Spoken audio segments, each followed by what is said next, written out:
All right, good day, everyone. We are honored to have Mr. Tony Burke here for an interview in Australian Rainbow TV. Hi, Mr. Burke. We really appreciate you can spend some time in here for this interview. Say hello to everyone. No, it's great to be here. It's a little while since I was last on Rainbow TV, and in that time your subscriber base has grown and grown.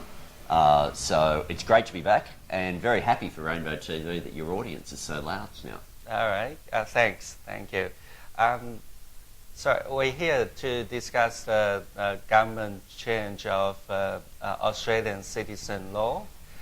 We all aware Turnbull government make a lot of change in immigration policy, such as they replacing 457 working visa and parent visa. So we're gonna discuss some questions about changes of citizen law. So first, what do you think, under what kind of circumstances Turnbull government want to make this change? There are two things they're changing, yeah, and they're both bad for Australia, and particularly bad for the Chinese community in Australia. One is to delay how long it takes to qualify for citizenship. So at the moment, that we take into account the years that someone's on a temporary visa. Mm-hmm. They want to ignore that.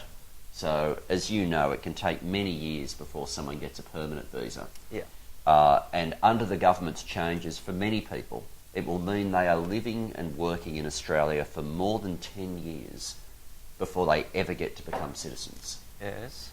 The other change, which is even worse, is a change in the English language test. Yes.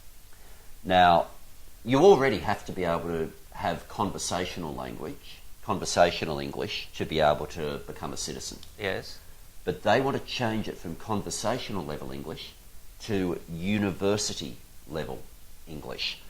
And that means there will be many people who will never qualify to become Australian citizens. Now, if you're from a country where English is one of the core languages, you have a better chance. There'll be some people of Chinese background who are able to qualify, but there will be some people who aren't.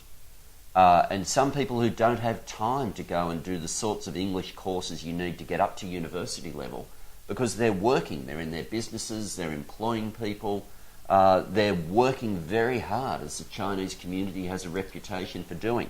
Well, instead of that being seen as something good, the Chinese community in Australia will be punished for that, because the English language test at university level is just set so high. We will have people who go through their whole working life in Australia and are never given the opportunity to become citizens. All right. What's the disadvantage of this change, and especially for how do you think it will affect the foreign investment? I had somebody turn up to a community meeting that I held in Perth in Western Australia. Yeah. And he said to me, I am a highly skilled immigrant. Australia wanted me, Canada wanted me, different countries wanted me. And I chose Australia because I love the country. Mm-hmm. He says, I want to be a citizen here. But he then said, these laws mean, and he said, I will become a citizen, but my wife will not. Okay. Because she won't have university level English. And he said to me, if I'd known that, we would have chosen a different country. And I think that goes to the heart of what these changes will mean. Australia, we want highly skilled people to come here, to invest here, to make their life here. Yeah. It's good for Australia. It's good for the people who get the opportunity to do that. These changes will drive some of the best people away from Australia. So, and I believe we can stop these changes. yep. I believe we can stop the Turnbull Liberal government from doing this. But unless we get organised and we fight hard, these changes will go through. All right. For my information, I know you do a lot of effort to stop these changes, and I noticed you create a petition in your website, and it already got over 30,000 members signed to stop this change. What do you think it will affect the decision of the government, and what can we do if they still pass this change? When the government first introduced this legislation, I thought we would put up a good fight, but it would probably get through anyway. Now, I think we can win this. Okay. I really think we can win this.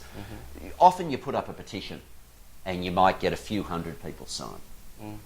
To have already in just a few months more than 30,000 people put their names to it says that there is a groundswell of people becoming active on this issue who don't want these changes, who believe these changes are unfair.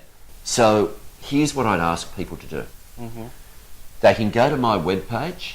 Rainbow TV might even be able to put up a link to my webpage. Yeah, sure. At tonyburke.com.au. All right. And if people click through and put their name to the petition, I'll then keep in touch with them about who they need to email, where they need to write. But if they know members of Parliament, if they're Labor members of Parliament, they should tell them keep fighting on this. If they're Liberal members of Parliament, they should be saying loudly to their Liberal members of Parliament, don't do this. This is wrong. And there are senators from in the crossbench from different parties need to say to them, you can stop this, and we need you to. Yeah, just think what it means. If Australia goes from being a country where every permanent resident knows one day they can become a citizen, to instead becoming a country that's slamming the door in people's faces. That's a different sort of country. And a lot of people from the Chinese community at the last election voted Liberal for the first time. A lot did.